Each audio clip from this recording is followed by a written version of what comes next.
about the Rotary Response initiated by the Rotary Club of Guelph. So what is the Rotary Response exactly? Well, the Rotary Response has two phases to it. So we would like to support the Guelph General Hospital. They're in an extreme time of need right now. And they sent out a call for help. And our Rotary Club was happy to respond to that. So we have the Rotary Club of Guelph Charitable Foundation, and they're putting forward $10,000 that we would like to encourage the community to match. If folks can give $5, $25, $1,000, whatever they can give, so that we can bump that up to 20,000 or more for the hospital. Okay, and so is it just going towards the hospital, or where is it going exactly? So it's going towards the Guelph General Hospital's Critical Response Fund. So that's where that $10,000 is going. However, we are looking at other initiatives that we can do as a club to support the community in this time. We have been a club for 100 years. This is our 100th year. It's our 100th anniversary. And we had lots of celebrations that we had set up to happen in 2020. And we've shut all that down and turned our focus to service, which is what we do. For 100 years, we've been volunteers. So 100% of the money that comes in from our fundraising initiatives goes out to the programs that we support, whether it's Food for Kids or the Guelph General Hospital or whatever it is, whatever program we're supporting, 100% goes to them because we're powered by volunteers. And our motto is service above self. So what better time for Rotarians to jump on their horses and get in there. Right. Okay. So when you say this is for frontline workers, am I correct? Okay. So when you say frontline workers, who does that include? Does that just include the hospital or others as well? No. So another phase of Rotary Response. So one part is that we're trying to encourage the community to match our $10,000. The other part is that we would like to do a red ribbon campaign.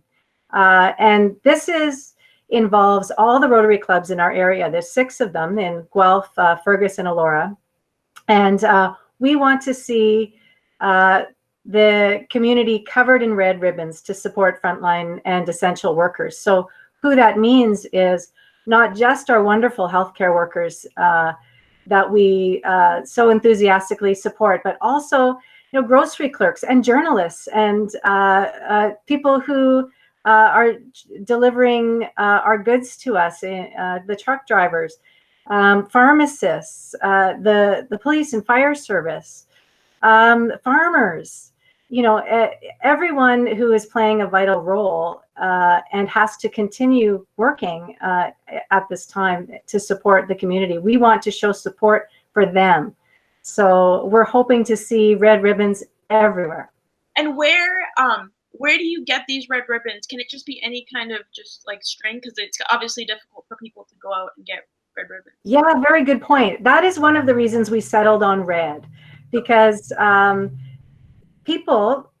lot of people have red ribbons from Christmas time in their basements. So we do not want folks to have to go out shopping for red ribbons. So not everyone will have them, of course, but many will. So we're hoping people can simply go down into their basements, find some red ribbons. If they don't have a red ribbon, maybe they have a red scarf or anything that they can find to wrap around a tree, their mailbox, their balcony, wherever they can display it. Okay, perfect. And when did the Rotary start working on this initiative? We started working on it right away. The moment the crisis hit, we started thinking about ways that we can support the community.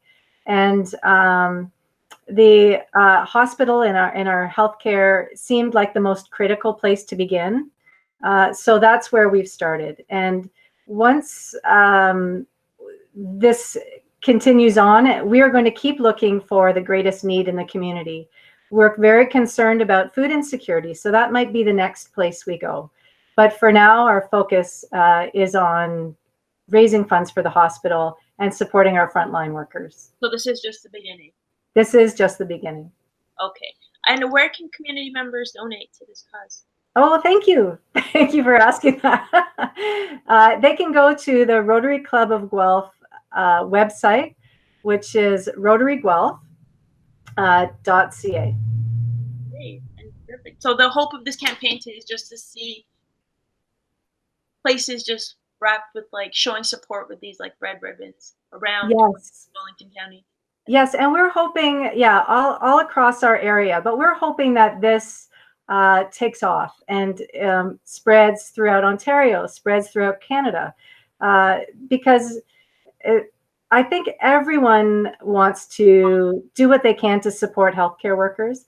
And I know that there are some really heartwarming things going on in other cities where they're banging pots and whatnot at certain times of the day. And that just warms my heart. And I think it's so wonderful.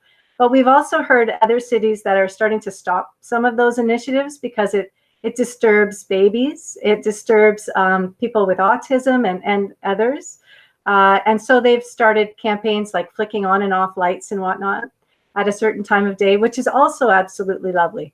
But one great thing about the Red Ribbon campaign is it's there at all times. So whenever your shift ends and you're exhausted and you're coming home as a frontline worker, you're going to see those ribbons everywhere. So and where do they tie these red ribbons? Is it on trees? Is it where? Anywhere they can. So yeah, if you have a tree in your front yard that faces the road, absolutely put it on a tree. If you live in a condo and you want to put it on your balcony, put it on your balcony. If you are in a rural community and you want to put it on your mailbox, put it on your mailbox, wherever you can. Okay, that's beautiful. And any other thing that you'd like to add about this campaign that I might not? Just our extreme gratitude, you know. Okay, perfect. Thank you so much, Carolyn. You're welcome. You stay safe. Thank you. You too. So much for speaking with me. And this is a great initiative. Thank you so much. Thank you.